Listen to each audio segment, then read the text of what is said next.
بسم الله الرحمن الرحيم الله أكبر الله أكبر الله أكبر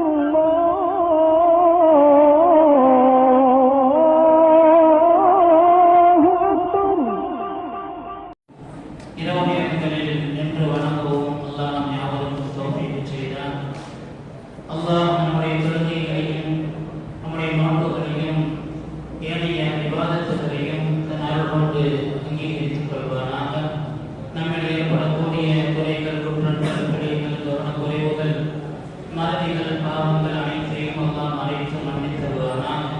அல்லாஹ்வின் நாளில் நமக்கு லாபகரமான நாளாகவும் மன மகிழ்ச்சி தரக்கூடிய நல்ல நாளாகவும் ஆக்கி அறிவானாக.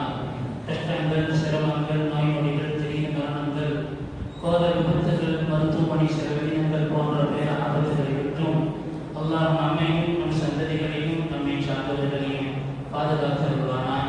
வாழும் காலம் எல்லாம் அல்லாஹ்வுடைய ஒரு திருத்தூதருடைய பொருத்தம் பெற்று உலகத்திற்குண்டான வழிவகைகளை அல்லாஹ் நம்மை யாவருக்கும் இலகுவாக்கி தருவானாக. ஆமீன். கண்ணியத்திற்குரியவர்களே, அனுதினமும் தராவியில் ஓதப்படக்கூடிய குர்ஆனுடைய வசனங்களில் நம் சிந்தனைக்கு ஒரு சில வசனங்களை பார்த்து வருகிறோம். அந்த அடிப்படையில் இன்று சூரா பக்ராவில் அங்கொன்றும் இங்கொன்றுமாக சில வசனங்களும், அதனைத் தொடர்ந்து சூரத் ஆல் இம்ரானில் அங்கொன்றும் இங்கொன்றுமாக சில வசனங்களும் ஓதி நிறைவு செய்யப்பட்டது. ஆரம்பமாக துவங்கப்பட்ட சூரத்துல் பக்ராவுடைய வசனத்தில் அல்லாஹ் சொல்கிறான், வஇன் குன்தும் ஃபீ ரைபின் மிம்மா நஸ்ஸல்னா அலா அப்தினா, நம் அடியாருக்கு நாம் இறக்கிய இந்த வேதத்தில் நீங்கள் சந்தேகம் கொண்டவர்களாக இருந்தால் பத்து பிசூரத்தின் மின்சிலி, இது போன்ற ஒரு அத்தியாயத்தை நீங்கள் கொண்டு வாருங்கள் பார்க்கலாம். இன் குன்தும் சாதிகீன், உங்களுடைய சொல்லில் நீங்கள் உண்மையானதாக இருந்தால் நாம் இறக்கியிருக்கக்கூடிய இந்த வேதத்தில் உண்டான ஒரு அத்தியாயத்தை போல உங்களால் கொண்டு வர முடியுமா? கொண்டு வாருங்கள் பார்க்கலாம் என்று அல்லாஹ் சவால் விட்டு கேட்கக்கூடிய வசனம் முதல் பிரகாரத்தில் ஓதப்பட்டது. கணிதத்துக்குரியவர்களே, இது குர்ஆன் இறக்கப்பட்ட காலத்தில் மட்டுமல்ல, தற்காலத்திலும் சரி, ஏன் கியாமத் வரைக்கும் உண்டான மக்களுக்கு அது ஒரு சவால். இது போன்ற ஒரு அத்தியாயத்தை கொண்டு வாருங்கள் பார்க்கலாம் என்பது அப்பொழுது இறக்கப்பட்டவர்கள் மட்டுமல்ல, கியாமத் வரைக்கும் உள்ளவர்களுக்கு உண்டான ஒரு சவாலான வார்த்தையாக அல்லாஹ் பதிவு செய்திருக்கிறான். கொண்டு வரவே முடியாது என்பதுதான் உண்மை. அப்படிப்பட்ட ஒரு சிறந்த ஒரு வேதத்தை அல்லாஹ் நமக்கு தந்திருக்கிறார். அந்த வேதம் தான் ரமலான் மாதத்தில் இறக்கப்பட்டது என்பதையும் இன்று ஓதப்பட்ட தராவியில் ஷஹ்ரு ரமலான் அல்லதி உன்சில ஃபீஹில் குர்ஆன், குர்ஆன் இறக்கப்பட்ட மாதம் ரமலான் என்பதை குர்ஆன் சொல்லித் தருகிறது. குர்ஆனுக்கும் ரமலானுக்கும் மிகுந்த நெருக்கம் இருக்கிறது என்பதை நாம் அறிந்திருக்கிறோம். அந்த அடிப்படையில் உயர்ந்த ஒரு வேதத்தை அல்லாஹ் நமக்கு தந்திருக்க, அந்த வேதத்தோடு நமக்கு எவ்வளவு தொடர்பு இருக்கிறது, அந்த வேதத்தை எப்படி நாம் கையாளுகிறோம் என்பதை நம்ம ஒவ்வொருவரும் சிந்திக்க கடமைப்பட்டிருக்கிறோம். பெருமானார் ஸல்லல்லாஹு அலைஹி வஸல்லம் சொல்வார்கள், மன்கான யர்ஜூ லிகா அல்லாஹ், அல்லாஹ்வை சந்திப்பதற்கு, அவனுடைய லிகா என்ற தரிசனம் கிடைப்பதற்கு உங்கள் யார் ஆதரவு வைக்கிறீர்களோ அவர் பல்விக்குரின் அல்லாஹ், அல்லாஹ்வுடைய குடும்பத்தாரை அவர் சந்தி செய்யட்டும், மரியாதை செய்யட்டும் என்று சொன்னார். அல்லாஹ்வுடைய தரிசனம் வேணும்தான் அல்லாஹ்வுடைய குடும்பத்தாரை அவர் மரியாதை செய்யட்டும். அப்ப சஹாபாக்கள் கேட்டார்கள், மன்னும் அஹ்லுல்லாஹ் யா ரசூலல்லாஹ், அல்லாஹ்வுடைய குடும்பத்தார்கள் யார் இருக்கிறார்? யார் அல்லாஹ்வுடைய குடும்பத்தார்கள்? பெருமானார் ஸல்லல்லாஹு அலைஹி சொல்வார்கள், அஹ்லுல்லாஹி ஃபித் துன்யா அல்லதீன யக்ரஊனல் குர்ஆன், அல்லாஹ்வுடைய குடும்பத்தார்கள் உலகத்தில் யாருன்னு சொன்னா, யாரெல்லாம் குர்ஆனை ஓதுகிறார்களோ இவர்கள் தான் அல்லாஹ்வுடைய குடும்பத்தார்கள். அல்லாஹ்வுடைய குடும்பத்தார்கள் என்று பெருமானார் ஸல்லல்லாஹு அலைஹி வஸல்லம் குர்ஆன் ஓதுபவர்களுக்கு உண்டான சங்கையை சொல்கிறார்.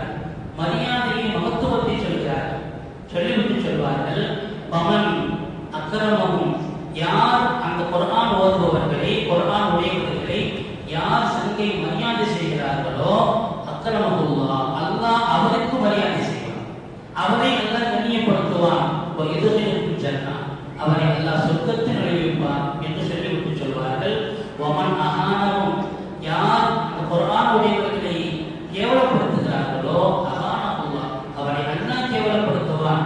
இதுவும் அவரை நரகத்தில் நுழைவிப்பான் என்று சொன்ன செய்தியை அதற்கு அபூ ஹுரைரா ரலியல்லாஹு அவர்கள் அறிய தருவார்கள் என்று சொன்னார்.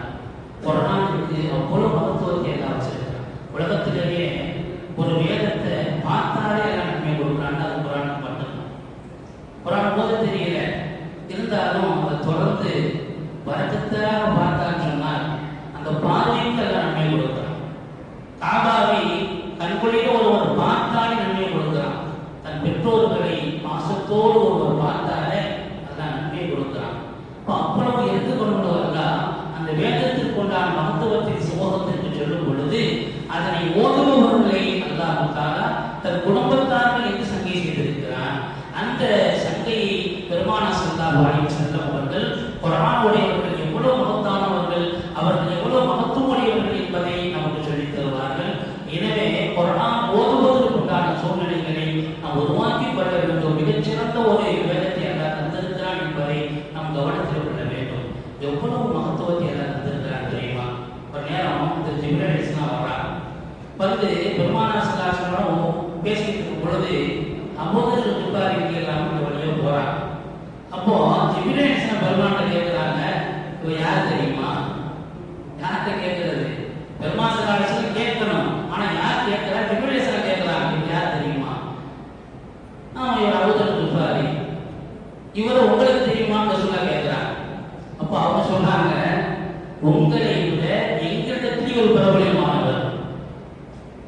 ரசூலுல்லாஹ் ஆச்சரியமா கேட்கிறாங்க, எங்களை விட உங்களுடைய பிரபலமானவர் என்ன சொல்றீங்க? விமாதா இவர் எந்த காரணத்தினால நாள ஆதியம் மனிதரா இங்கே விட உங்கள் வழக்கமாக அவ்வளவு பிரபலமா இருக்கிறான்னு சொன்னா எதனால இந்த பாக்கியத்தை அவர் பெற்றார்? சொன்னார் ஜிப்ரீல் அலைஹிஸ்ஸலாம், இவர் சிலர் நப்சிக்கு தன்னை வந்து ரொம்ப தாழ்மையா வச்சுக்கிடுவார், யாரையும் தன்னை பெருமைப்படுத்த மாட்டார். ஒண்ணு. இரண்டாவது கஸ்ரத் சூரத்துல் இக்லாஸ், குர்ஆனிலேயே மிகச் சிறந்த சிறிய ஒரு சூரா, அல்லாஹ்வினுடைய ஏகத்துவத்தை சொல்லக்கூடிய ஒரு சூரான்னு சொன்னா சொல்லுவார். அல்லாஹ் எப்படிப்பட்டவன்? அழகா 3-4 ஆயத்துக்களை சொல்லி முடிக்குது. அல்லாஹ் ஒருவன், அவன் தேவையற்றவன், லம் யலித் அவன் பிறக்கவும் இல்லை, வலம் யூலத் யாரால் பெறப்படவும் இல்லை, அவன் குழந்தையும் இல்லை, அவன் யாருக்கும் குழந்தையும் இல்லை, வலம் யகுல் லஹு குஃபுவன் அஹத் அவனுக்கு நிகராக எதுவுமே யாரும் கிடையாது. இப்ப அல்லாஹ்வை பற்றி மிக அழகான முறையில் சொல்லக்கூடிய ஒரு அத்தியாயமாக, சிறிய ஒரு அத்தியாயமாக சூரத்துல் இக்லாஸ் இருக்கிறது. அப்போ சூரத்துல் இக்லாஸை அதிகமாக ஓதுவதனாலும் தன்னை பிறரை விட உயர்ந்தவராக கருதாமல் தன்னை தாழ்மைப்படுத்திக் கொண்ட காரணத்தினாலும் அபூதர் கிஃபாரி ரலியல்லாஹு உங்களை விட வழக்கமான இந்த இடத்தில் மிக பிரபலமாக இருக்கிறார்கள் என்று சொல்லக்கூடிய அளவிற்கு ஒரு குர்ஆன் ஒரு சின்ன ஒரு சூறாவை நாம் ஓதுவதனால் உண்டான மகத்துவத்தை பெருமானார் ஸல்லல்லாஹு அலைஹி வஸல்லம் சொன்னார். நாம் சிந்திக்க கடமைப்பட்டிருக்கிறோம். இப்போ சஹாபிகள் சொல்ல யார் சொல்றதா ரொம்ப வறுமை ஏழ்மை காட்டி வதைக்கிறது, ரொம்ப கஷ்டப்படுறேன். பெருமானார் சொல்வார்கள், எப்போல்லாம் உங்க வீட்டுக்குள்ள நுழைகிறீர்களோ வசந்தி மாடாதீங்க, வீட்டுக்குள்ள போகும்போது அஸ்ஸலாமு அலைக்கும் சலாம் சொல்லி உள்ள போகும். வீட்டுல யாருமே இல்லைன்னு சொன்னாலும் உங்களுக்கு நீங்களே சலாம் சொல்லுங்க. வீட்டுக்குள்ள நம்ம யாருமே இல்லை, நம்ம மட்டும்தான் அந்த வீட்டுக்குள்ள இருக்கிற தனியா போறோம்னு சொன்னாலும் அப்பவும் அஸ்ஸலாமு அலைக்கும் சொல்லிட்டு போங்க. ஏன்னா உள்ளுக்குள்ள மலக்குமார்கள் அது போய் சொல்லுவாங்க. சொல்லிட்டு போய் 3 தடவை திரும்பலாம். சகல ஒரு சாதனை நான் சொல்லி தர்றாங்க இந்த ஹதீஸை. அந்த சஹாபி ரசூலுல்லாஹ் சொல்லி விட்டாங்க, என்ன ஆச்சு தெரியுமா? நாளடைவுல தனக்குண்டான செலவினங்கள் போக தன் அக்கம் பக்கத்தில் எல்லாருக்கும் அவர் வாரி வழங்கக்கூடிய வல்லலாக அல்ல ஆக்கினார். ஒரு சின்ன ஒரு சூறா வீட்டுக்குள்ள போக சலாம் சொல்லிட்டு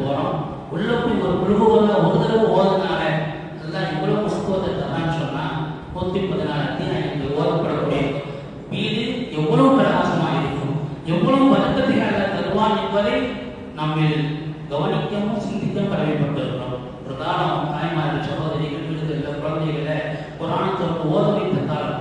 மகரிப் பின்னாலே திரும்ப போனோம்னு சொன்னா சூரத்துல் வாக்கியா ஓதக்கூடிய சத்தங்கள் இருந்த ஒரு காலகட்டம் இருந்தது. ஆனால் இன்றைக்கு அதுவெல்லாம் மணியேறி போயிடுச்சு. பிள்ளைகளுக்கு ஓதி கொடுக்கக்கூடிய நிலைகளும் குறைந்து, ஓதக்கூடிய நிலைகளும் குறைந்து, இதனால் வீடுகளில் அளவுக்கு அதிகமான வருவாய் வருகிறது. ஆனால் பறக்கத்து அளவுக்கு அதிகமான பொருளாதாரம் இருக்கிறது. ஆனால் செலவினங்கள் அதை விட அதிகமாகக்கூடிய நிலைகளில் நாம் சந்தித்துக் கொண்டிருக்கிறோம். சொன்னால் அல்லாஹ்வுடைய வேதத்தின் மகத்துவத்தை, நாம் நமக்கு இறக்கப்பட்ட வேதத்தின் மகத்துவத்தை உணராத விளைவு என்பதை நாம் ஒத்துக்கொண்டுதான் ஆக வேண்டும். அப்போ அந்த அளவுக்கு வழக்கமானத்தில் உயர்ந்த ஒரு நிலையை பெற்று தருகிறது. நம்முடைய ஏழ்மை வறுமைக்கு நீங்குவதற்கு அல்லாஹ் ஒரு சின்ன ஒரு அத்தியாயத்தை குர்ஆனுடைய வசனத்தை நமக்கு அதனால் வறுமை நீக்குவதற்குள்ள நிலையை உருவாக்கி தருகிறான். இப்படி எண்ணற்ற பல மகத்துவத்தில் அடங்கக்கூடிய குர்ஆனை எல்லாம் நமக்கு தந்திருக்கான்னு சொன்னால் அதனை நாம் விளங்கி அதனுடைய மகத்துவத்தை உணர்ந்து ஓதவும் சிந்திக்கவும் நாம் கடமைப்பட்டிருக்கிறோம். அதைத்தான் அல்லாஹ் சொல்லி தருகின்ற பொழுது இது மாதிரி ஒரு அத்தியாயத்தை உங்களால் கொண்டு வர முடியுமா? கியாமத் வரையும் கொண்டு வர முடியாத சவாலுடைய உயர்ந்த ஒரு வேடத்தை உங்களுக்கு நான் தந்திருக்கிறேன். அதை சிந்தித்து பாருங்கள். அப்பலாகி தந்த குர்ஆனை உங்கள் சிந்திக்க வேண்டாமா? அலா குலூபின் அக்ஃபாலுஹா, அல்லது உள்ளத்தில் பூட்டு போடப்பட்டிருக்கிறதா என்று அல்லாஹ் கேட்கிறார். இப்போ உள்ளம் திறந்து அதனுடைய அர்த்தங்களை, குர்ஆனுடைய வசனங்களுடைய அர்த்தங்களையும் அது தரக்கூடிய படிப்பினைகளை உணர்ந்து நாம் அங்கு சிந்திக்க கடமைப்பட்டிருக்கிறோம் என்பதை குர்ஆன் நமக்கு சொல்லித் தருகிறது. எல்லாம்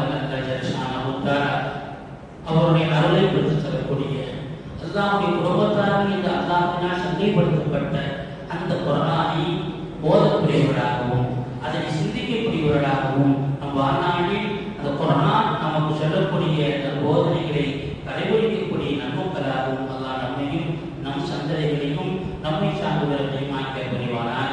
உயர்தரமான அந்த குர்ஆனுடைய வேதத்தை அனுதினமும் ஓதவும் அல்லாஹ் அதற்கு நிரப்பமான நன்மைகளை தருவதாகவும் பெருமான ஸல்லல்லாஹு அவர்கள் நமக்கு சொல்லியிருப்பதை உணர்ந்து அன்னதினமும் ஓதக்கூடிய வல்லமை உள்ளவர்களாக அல்லாஹ் நம்மையும் நம் சந்ததிகளையும் நம்மை சார்ந்தவர்களையும் ஆக்கிய புரிவானாக. ஆமீன். பிஹர்மத்தி நபியினா முஹம்மதின் ஸல்லல்லாஹு அலைஹி வஸல்லம் وبحرمة أنبياء الله الكرام وأولياء الله الكرام وبحرمة عباد الله الصالحين وآخر دعوانا الحمد لله رب العالمين. سبحانك اللهم وبحمدك أشهد أن لا إله إلا أنت أستغفرك وأتوب إليك.